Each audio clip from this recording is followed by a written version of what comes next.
Oh, hey, all you strong contenders out there. I'm here with the strong contender.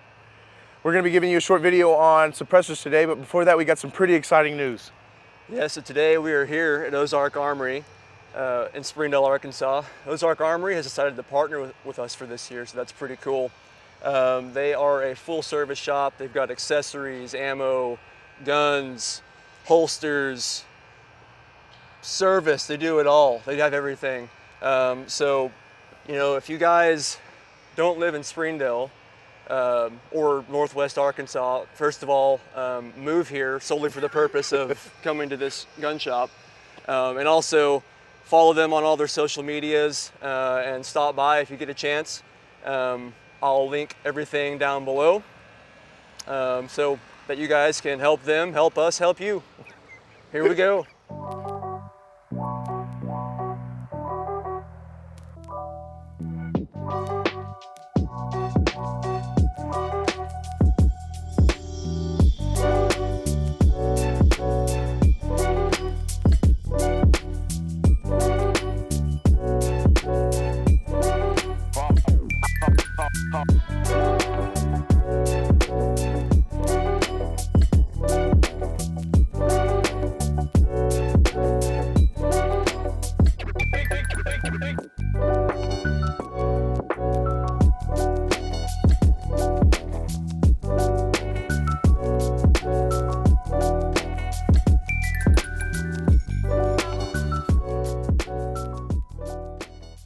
All right, today we are here with Ryan at Ozark Armory. We're going to be talking about buying suppressors in 2026.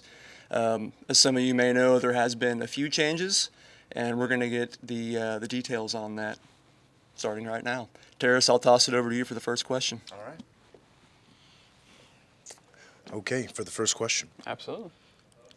If you were to walk into Ozark Armory, what does that process of buying a suppressor look like from beginning to end? All right, so anyone starting off with their cans, really easy. Hand this back for it.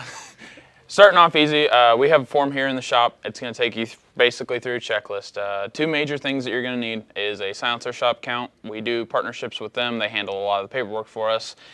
And an ATFE forms account. They're both online. It's really easy if you have a computer at home, or you can even do it on your phone.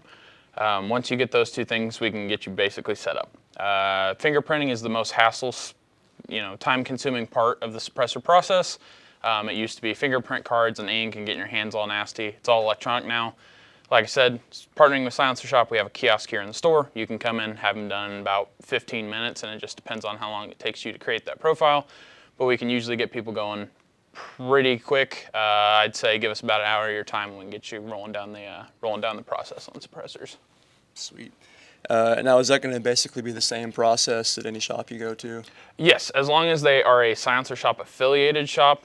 You still have shops, modern times, that are doing fingerprint cards and stuff, but what I would recommend is definitely partnering with somebody or using a shop that is a Silencer Shop affiliated store, because no matter where you're at, if you were, lived in, Billings, Montana, or, Cody, Wyoming, and you partner with a shop there, and you move here or Florida or wherever suppressors are legal, that will all carry over. The only thing you're going to need to update is possibly a passport photo, or funny enough, I've had people had to update fingerprints because they lose one, but that's all you ever have to worry about.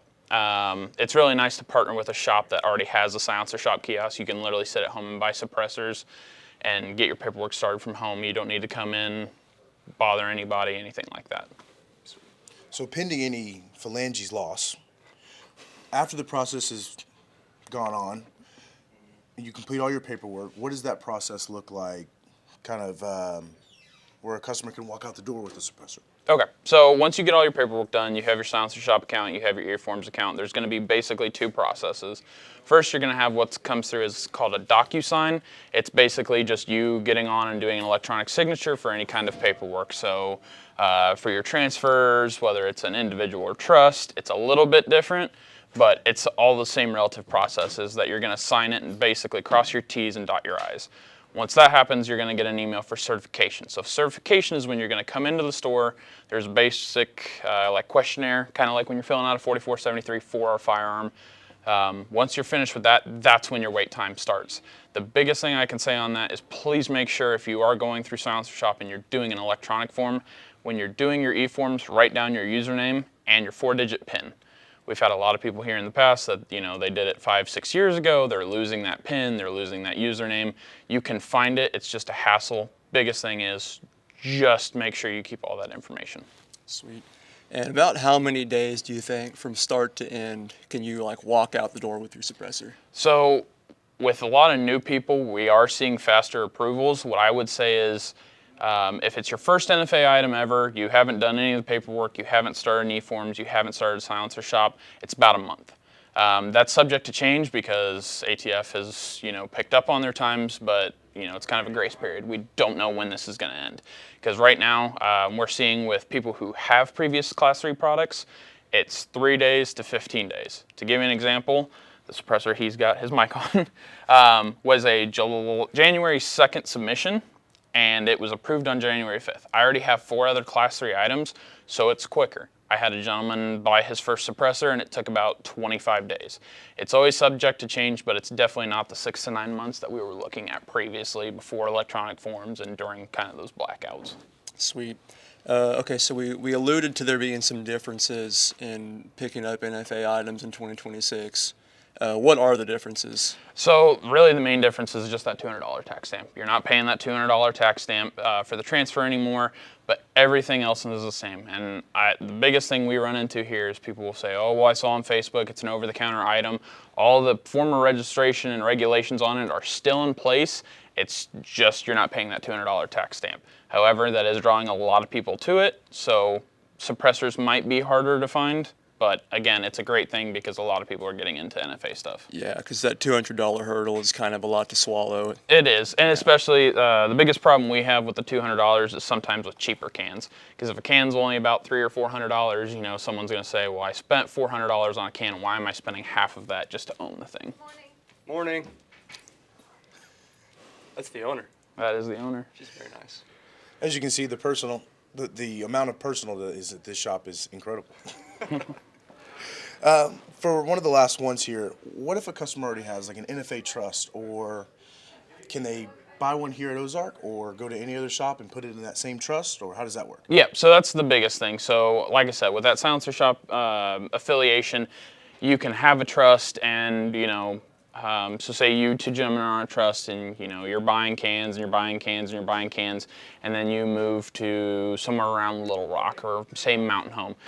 The easiest thing for you to do is just find a shop local to you that is Silencer Shop affiliated, because all of your stuff transfers over. When you go into shops that are, you know, the old paper copies and you're submitting it through paper forms, which a lot of shops aren't doing anymore, some do, it's just really easy to transfer over. The biggest thing I would say is just make sure if you are doing a trust, make sure you have people on the trust that you can get a contact of and a hold of. Several issues with trust that I've seen in the past are people's information isn't updated, passport photos aren't done. It really binds up the process. So that's just my 2 cents to it. Okay. All right, we got one more question for you. This one's Absolutely. kind of open-ended. Basically, is there anything else you want people to know about buying suppressors in 2026? Biggest thing I can say is please do your research. I know suppressors are going to be kind of a weird item here soon to come and in these months. Don't just buy the first thing you see on the shelf. Do your research. Talk to friends, talk to guys at your local store, see what they have experience-wise with cans. As you can see, the Yankee Hill can I mounted on my rifle. I'm pretty abusive to it. It's a great can. Some people might not like the mounting system. Some people might not like the weight.